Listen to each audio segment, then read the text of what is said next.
நிறைய பேருக்கு பார்த்தீங்கன்னா புக் வாசிக்கிற பழக்கம் இருக்கு. எந்த ஒரு புக்கா இருந்தாலும் பார்த்தீங்கன்னா அந்த புக்ல உள்ள கதைக்கு ஒரு முடிவுன்னு ஒன்று இருக்கும். இன்ட்ரெஸ்டிங்கா அந்த கதையை வாசிச்சுட்டு வர நம்மளுக்கு இந்த கதையோட முடிவு இப்படி இருந்தா நல்லா இருக்குமே அப்படின்னு சொல்லி தோணும். அதே மாதிரி அந்த கதையோட முடிவும் அப்படி இருந்துச்சுன்னா நம்மளுக்கு ரொம்ப சந்தோஷமா இருக்கும். நல்ல ஒரு புக்கு வாசிச்சிருக்கோம் அப்படின்ற ஒரு சாட்டிஸ்ஃபேக்ஷன் இருக்கும். இதே மாதிரி தாங்க நம்மளோட வாழ்க்கையில ஏசப்பா நம்மளுக்கு ஒரு வாக்குத்தத்தத்தை கொடுத்து அது கண்டிப்பா நம்மளோட வாழ்க்கையில நடக்கும் அப்படின்னு நம்ம நம்பிட்டு இருப்போம். அந்த நம்பிக்கை வீண் போகாதுன்னு இன்னைக்கு ஏசப்பா உங்களை பார்த்து ஒரு கன்ஃபர்மேஷன் கொடுக்குறாரு. வேதத்துல பாருங்க, நீதிமொழிகள் 23:18 போட்டிருக்கு, நிச்சயமாகவே முடிவு உண்டு, உன் நம்பிக்கை வீண் போகாதுன்னு தேவன் இன்னைக்கு உங்களை பார்த்து வாக்கு கொடுக்கிறாரு. ஒரு சிலர் ஏசப்பா கொடுத்த வாக்குத்தத்தத்தை முழு மனசா நம்பி அதுல விசுவாசமா நம்ம இருக்கும் போது, ஒரு சிலர் அந்த குட்டியை கிளப்புறதுக்குனே வருவாங்க. நம்மளோட விசுவாசத்தை கெடுக்கிறதுக்குனே. ஒருவேளை அது நடக்கலன்னா நீ என்ன பண்ணுவ, நடக்காம இருக்கிறதுக்கும் சான்ஸ் இருக்குல்ல அப்படின்னு சொல்லிட்டு நம்மளை சுத்தி நடக்கிற சூழ்நிலையை பார்த்து அவங்க நம்ம மண்டையை குழப்பியோட பார்ப்பாங்க. ஸோ அப்படிப்பட்ட சூழ்நிலையில நீங்க இருக்கீங்கன்னா இது ஒண்ணு மட்டும் மனசுல ஞாபகம் வச்சுக்கோங்க, மனுஷன் தான் இதை செய்யறேன் அப்படின்னு சொல்லிட்டு நம்மளை ஏமாத்துவானே தவிர ஏசப்பா ஒரு வாட்டி நான் செய்யறேன்னு சொல்லிட்டா அதை கண்டிப்பா செய்வாரு. அது மட்டும் இல்லாம இன்னைக்கு வாக்கும் கொடுத்திருக்கிறாரு, நிச்சயமா ஒரு முடிவு இருக்கு, உன் நம்பிக்கை வீண் போகாதுன்னு. அதனால உங்களுக்கு ஏசப்பா என்ன வாக்குத்தத்தம் கொடுத்திருக்கிறாரோ, எதை நீங்க விசுவாசித்து பிடித்து கொண்டு இருக்கீங்களோ அதை தொடர்ந்து பற்றி கொள்ளுங்க.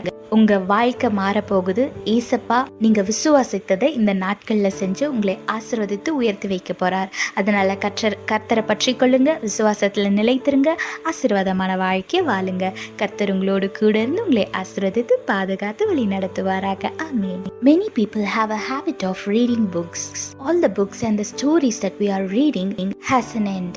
When the story is very interesting, we will be expecting the story to end in a particular way. And when the story ends in the way that we expected, we will be very happy and we will have that satisfaction of reading a good book.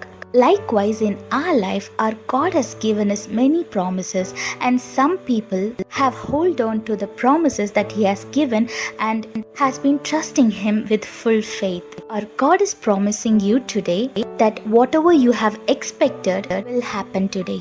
Look what the Bible says in Proverbs chapter 23 verse 18. For surely there is an end, and thine expectation shall not be cut off. Yes, when you have faith, what God has promised in your life will happen. It will surely happen in these upcoming days.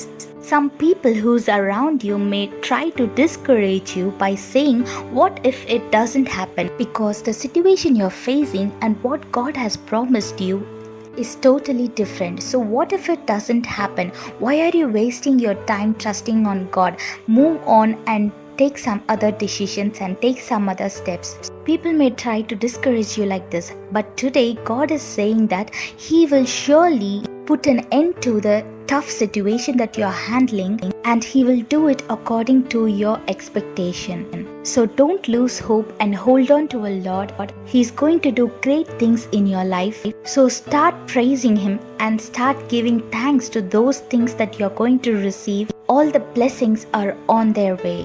So hold on to our Lord, keep trusting Him, and live a blessed and peaceful life. God bless you all. Have a blessed day. Amen.